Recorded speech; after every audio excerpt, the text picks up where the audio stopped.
नमस्कार विद्यार्थ्यांनो, द्वितीय सत्राच्या या अभ्यासक्रमामध्ये तुम्हा सर्वांचं मी स्वागत करतो.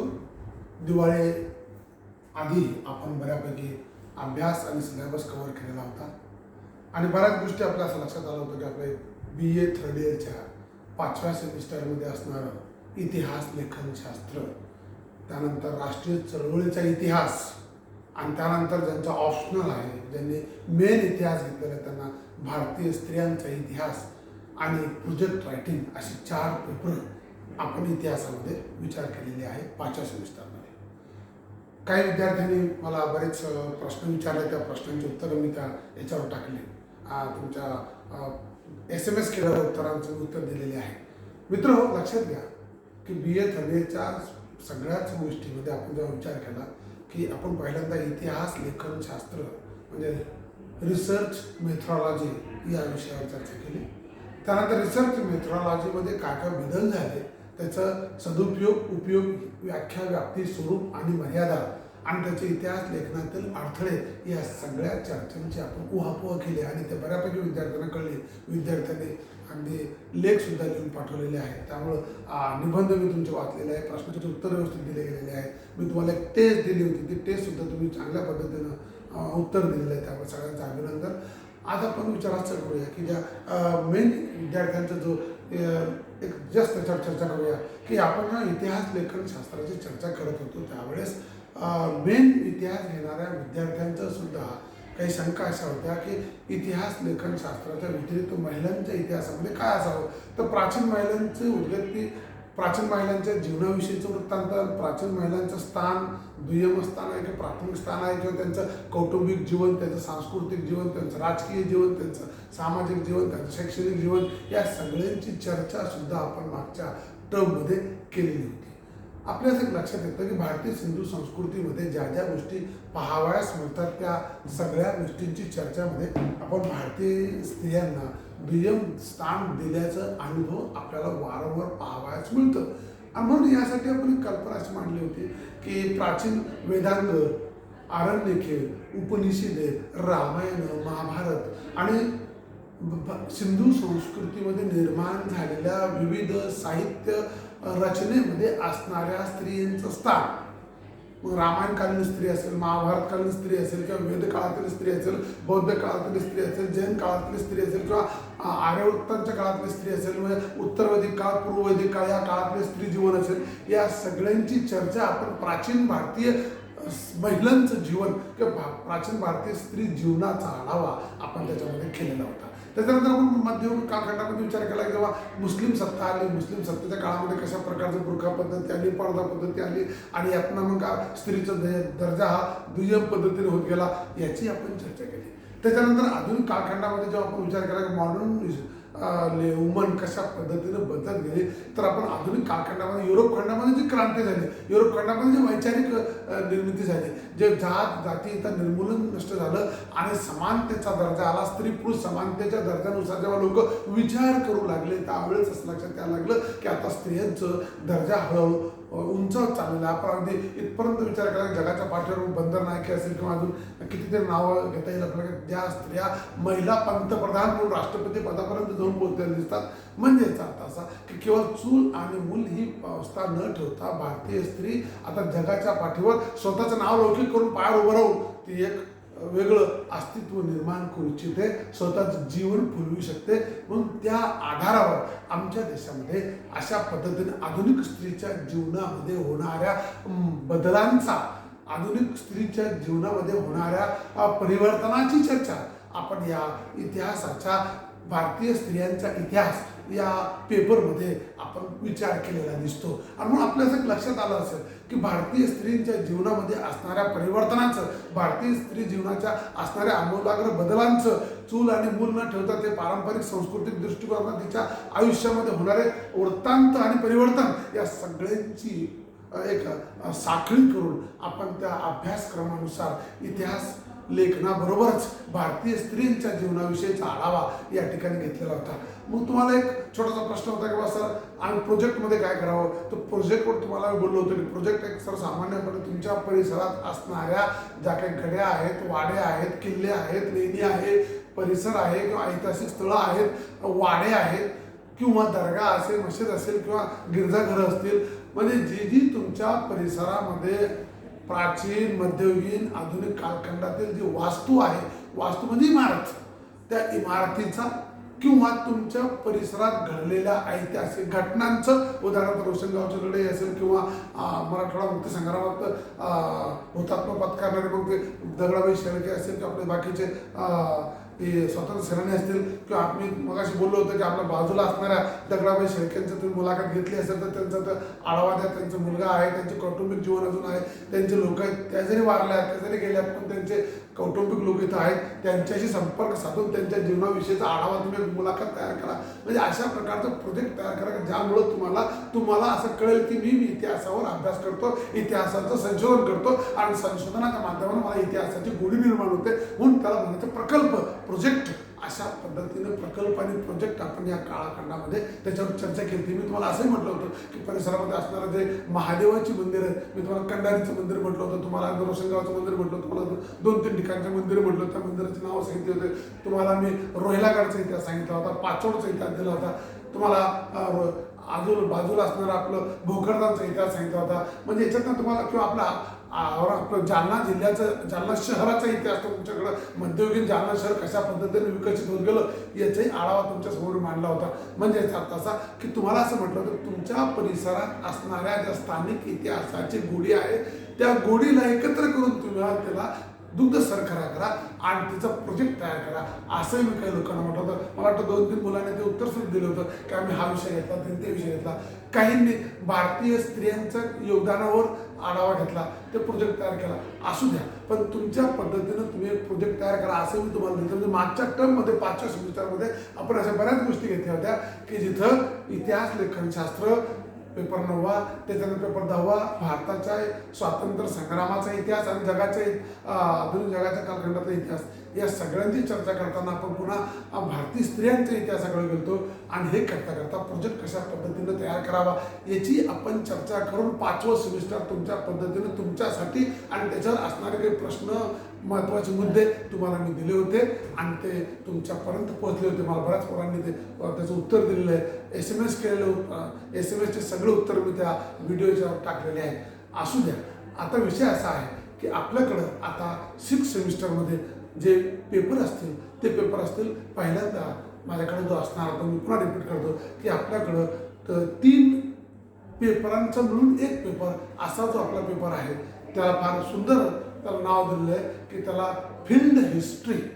फील्ड हिस्ट्री म्हणजे त्याला काय म्हणायचं, संशोधनात्मक असणारं ज्या काही गोष्टी अत्यंत उपयुक्त असतात अशा फील्ड करणाऱ्या, अशा भौतिक स्थळांना स्थान देणाऱ्या, अशा भौतिक स्थलांतर करणाऱ्या किंवा जे दिसतं आपल्या डोळ्याने त्याला भेटी देण्याचा प्रकार आपण बोलतो, अशा फील्ड हिस्ट्रीच्या किंवा व्हिजिटर हिस्ट्रीच्या आधारावर आपण या ठिकाणी आता चर्चा करणार आहोत. आणि फील्ड हिस्ट्री हा जो प्रकार आहे याच्यामध्ये 3 भाग पडतात. एक पहिलं आहे पुरातत्व खातं, पहिलं आहे पुरातत्व खातं, दुसरं मला असं वाटतं की वास्तू संग्रहालय आहे आणि तिसरं ग्रंथालय आहे. अशा 3 टप्प्यामध्ये आपल्याला याच्यावर चर्चा करायची. पण पहिल्यांदा आपण पुरातत्व विभागाची चर्चा करू. पुरातत्व विभाग काय काय बोललेलं आहे, कशा पद्धतीने चर्चा करायची आहे, पुरातत्व म्हणजे काय, पुरातत्वाची कल्पना कुठून आली, पुरातत्वाची संकल्पना कशा पद्धतीने विकसित झाली याची चर्चा आपल्याला करायची. म्हणून पहिल्यांदा आपण असा विचार करू की आपण या 6व्या सेमिस्टरमध्ये आम्ही जेव्हा दिवाळीनंतर जो कालखंड बघतो याच्यामध्ये सर्वसामान्यपणे मला असं वाटतं की आपण पुरातत्व खात्याविषयीची माहिती या फील्ड हिस्ट्रीमध्ये आपल्याला करावायची आहे. आणि म्हणून मित्र की आता काही काल मला एका मुलीनं मॅसेज टाकला होता, मला वाटतं मनीषानं, की मॅसेज असा होता की आमची 22 तारखेला परीक्षा आहे, तर परीक्षेच्यासाठी आम्हाला काही अतिमहत्त्वाचा 2-3 भाग रिपीट करता येईल का. तर मी तुम्हाला पुन्हा इतिहास, लेखनशास्त्राची सर्वसामान्यपणे कल्पना 1-2-3 दिवस घेतो आणि मग तुमच्या ओव्हरऑल उत्तर लक्षात आलं की मग तुम्ही पद्धतशीर छानपैकी परीक्षा देऊ शकतात.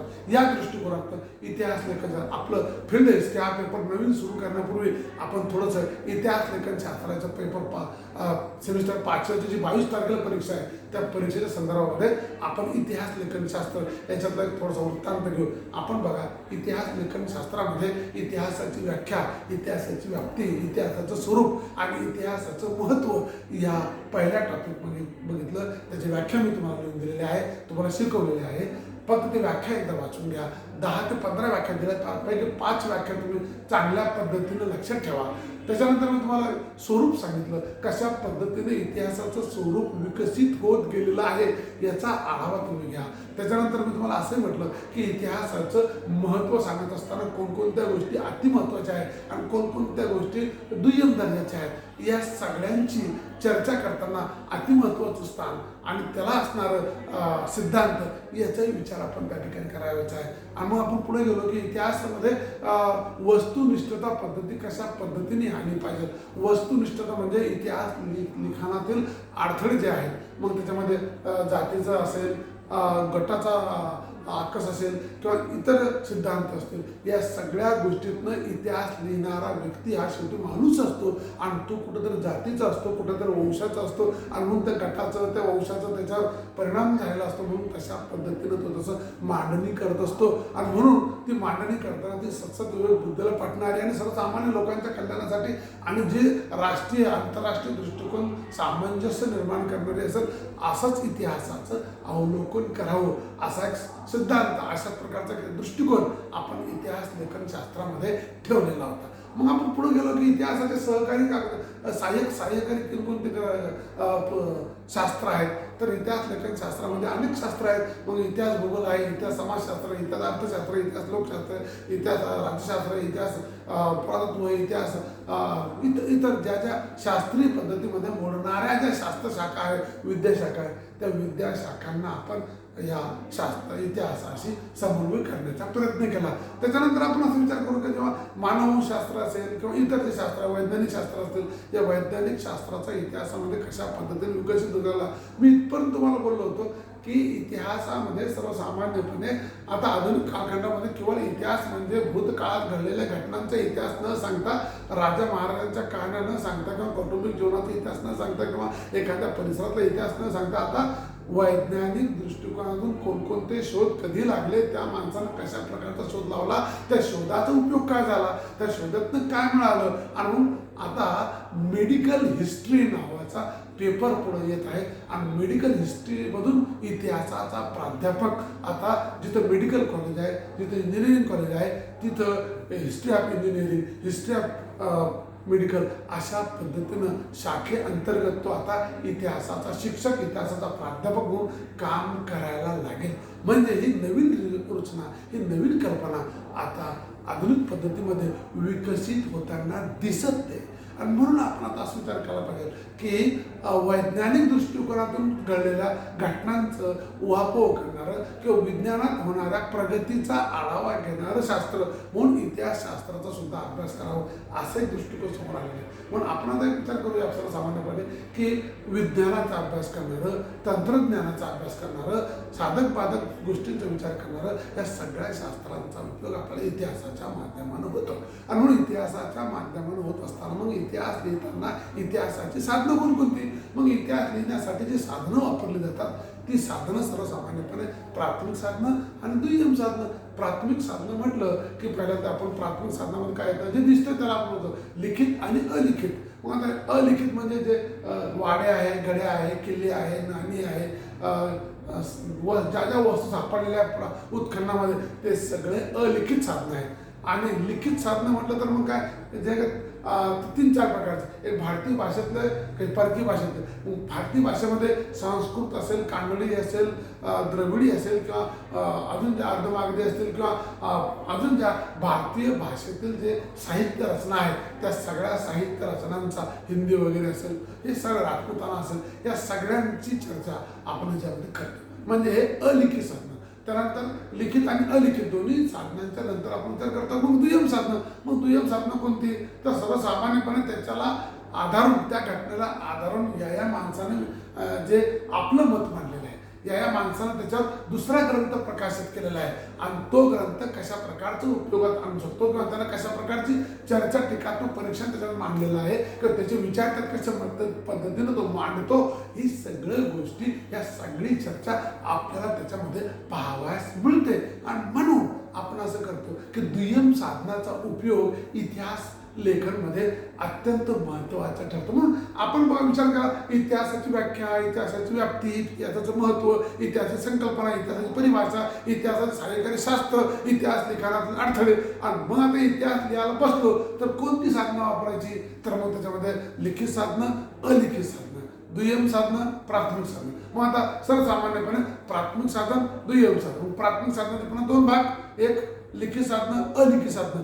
दुय्यम साधनं म्हणजे सर्वसामान्यपणे, म्हणजे अशा पद्धतीनं त्याची गटवारी विभागणी करून आपण आता इतिहास लिहायला बसलो. मग अशा जगाच्या पाठीवर कोणकोणते इतिहासकार ज्यांनी इतिहासावर भाष्य केलेलं आहे, तर त्याच्यामध्ये मग आपण त्याचे हेगेलचं नाव घेतलं, रँकेचं नाव घेतलं, कार्ल नाव घेतलं, आपण टायम्बीचं नाव घेतलं. हे चार व्याख्याते किंवा हे चार आपण तत्ववेते इतिहासातले अतिशय प्रसिद्ध असणारे, नावाजलेले ह्या लोकांनी इतिहासाबद्दलचे जे काय सिद्धांत मांडले, इतिहासाबद्दलचे विचार मांडले, इतिहासाबद्दलची कल्पना लोकांसमोर मांडली. आपल्या ग्रंथातनं हिस्ट्री ऑफ वर्ल्ड सांगणारे मोठमोठे इतिहासकार होऊन गेले. त्यांनी खंडाच्या खंडामध्ये त्याचा इतिहास लिहून ठेवला आणि त्या सुरुवातीला जे कहाणी किस्सेच्या माध्यमाने लिहिला गेलेला इतिहास आता वस्तुनिष्ठ स्वरूपातून कशा पद्धतीने मांडला जाऊ लागला आहे, तेच पण कशा खऱ्या पद्धतीने सच्चाई पद्धतीने मांडण्याची पद्धत पुढे आली. आणि मग त्याच्यातनं मग आयरे नायरे सारखा गट असेल किंवा त्याच्यामध्ये असणारा विजय आणि पराजित लोकांचा विचार असेल किंवा नंतर कार्ल मार्क्स म्हणतो की मालक आणि कामगार वर्गांचा संबंध असेल, संघर्ष वर्ग कलहचा इतिहास असेल. म्हणजे हा वर्ग संघर्ष, वर्ग कलह, भांडवलदारांचं, सरंजामदारांचं, सुभेदारांचं वगैरे वगैरे या सगळ्या घटना त्याच्यामध्ये ॲड होत गेल्या. आणि या सगळ्यांची उहापोह करणारं, जागतिक दृष्टिकोनातून काम करणारं, अभ्यास करणारं शास्त्र म्हणून इतिहासाचं एक नवीन शास्त्र झालं निर्माण झालं. म्हणून या तत्ववेत्यांनी इतिहासामध्ये कशा प्रकारची परिभाषा असावी, इतिहासामध्ये गोडवं कशा पद्धतीने असावं, इतिहास मांडताना कोणकोणत्या गोष्टीची आपण विचार केला पाहिजे, आपण कोणकोणत्या गोष्टीला सामोरं गेलं पाहिजे, कोणकोणते अडथळे येऊ शकतात, वस्तुनिष्ठ कशा प्रकारचे असतात, कोणकोणते पुरातत्व असतात, कोणकोणते साधनं वापरायची असतात, या सगळ्यांची चर्चा करत असताना जगाच्या पाठीवर आलेले या चार तत्ववेत्यांचं सुद्धा आपण स्पष्टीकरण या ठिकाणी पाहिलं. आणि त्याच्यामध्ये असा विचार केला की हेगेल काय म्हणतो, आपल्याकडं इथं टायम्बीचा विचार काय आहे, कार्ल मार्क्स कोणत्या सिद्धांतावर चालतो, म्हणजे आणि रँके हा आपला वेगळा सिद्धांत कसा मांडतो, मग तो दुय्यम याचा असेल, द्वंद्व सिद्धांत असेल, ही सगळी सिद्धांत त्या सिद्धांतातून व्यक्तीने केलेल्या कारवायांची चर्चा कशा पद्धतीनं होत गेली याची चर्चा या ठिकाणी पाहावयास मिळते. म्हणून जगाच्या पाठीवर इतिहासाचं अवलोकन करण्यासाठी आपण ज्यावेळेस हा विचार मांडतो, लोकांपर्यंत पोचतो, तेव्हा इतिहास खऱ्या अर्थानं लोकाभिमुख होतो. आणि लोकाभिमुख झालेला इतिहास सर्वसामान्य माणसाला पटायला लागतो आणि जगाच्या पाठीवर तो इतिहास सर्वश्रेष्ठ आहे असं वाटायला लागतं. सर्वश्रेष्ठ आहे वाटू लागतं, पण वाटत नाही. त्याचं कारण काय, त्याच्यात पुन्हा शोध होत असतं, संशोधन होत असतं. म्हणून इतिहास ही सतत चालणारी क्रिया आहे. ही प्रक्रिया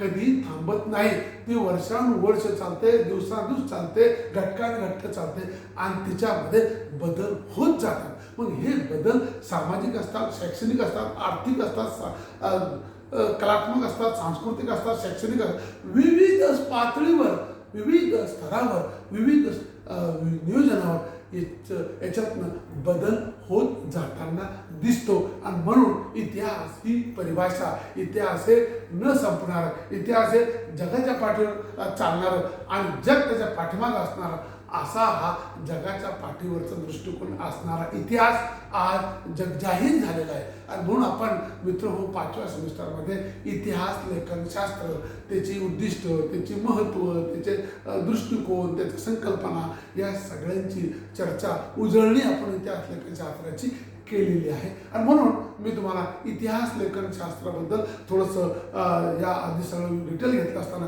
काही मध्यंतरी मी तुम्हाला उजळणीमध्ये हा विचार केलेला आहे की इतिहासाचा आपला जो पेपर मेनच्या विद्यार्थ्यांचा आहे तो महिलांचा इतिहास, त्याच्यावर उद्या आपण चर्चा करूया. पण काय महिलांचा इतिहास सुद्धा आमच्यापर्यंत आला पाहिजे, कारण तोही लोक आणि आपण त्याच्यावर भाष्य केलं, त्याच्यावर व्याख्यान घेतली, आपण त्याच्यावर तासिका घेतल्या सगळ्या. आणि या तासिकामध्ये बऱ्याच मुलांनी त्यात उत्तर टाकले, प्रश्न टाकले आणि त्याचे उत्तर सुद्धा मिळालेले समाधानकारक. पण आता तरी परीक्षेजवळ आहे म्हणून या अर्थानं आपण एकदा पुन्हा एक उलगडा करू 2 दिवसानंतर, आज आणि उद्या. आणि उद्या आपण फक्त भारतीय स्त्रियांचा चर्चा करू. आणि मग सोमवारपासून आपण आपल्या नवीन टर्मनुसार नवीन अभ्यासक्रमाला सुरुवात करूया.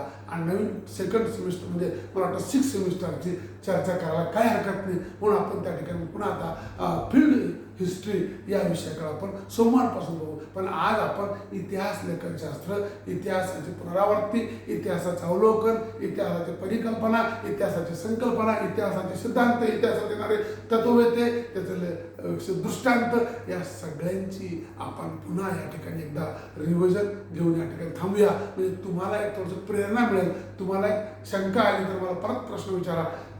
उद्या परत तू म्हटलं ना तशा पद्धतीनं उद्या सुद्धा महिलांचं इतिहासावर चर्चा करतो. मग याच्यात तुम्हाला कुठलीही अडचण येणार नाही. अशा पद्धतीनं आपण या ठिकाणी विचार करूया, विचार मांडूया आणि जगजाहीर सांगूया की आपण इतिहासाची संकल्पना कशा पद्धतीने जगाच्या पाठीवर मांडतो. इतिहासाचा पेपरमध्ये माझ्या विद्यार्थ्यांनी व्यवस्थितपणे मांडणी केली पाहिजे. कारण इतिहास ही आपल्या अंतःकरणातून आपण शिकतो आणि इतिहास हा अंतःकरणातून मांडलं तर मला असं वाटतं जगाच्या पाठीवर तो व्यक्ती सर्वश्रेष्ठ वाटू लागतो. आणि मग सर्वश्रेष्ठ का वाटतं? कारण का आपल्या सगळ्या परिकल्पना, आपले सगळे शब्द, आपले सगळे विचार, आचार यांना कुठेतरी एक नवीन दिशा मिळत चालते. आणि म्हणून इतिहासाच्या नवीन दिशेच्या दृष्टिकोनातनं आपण एक होऊया आणि इतिहासाचं सामंजस्य असणारं जो राष्ट्रीय दृष्टिकोन आहे, जो आंतरराष्ट्रीय संकल्पना आहे, या सगळ्यांचं एकत्रीकरण करून इतिहास हे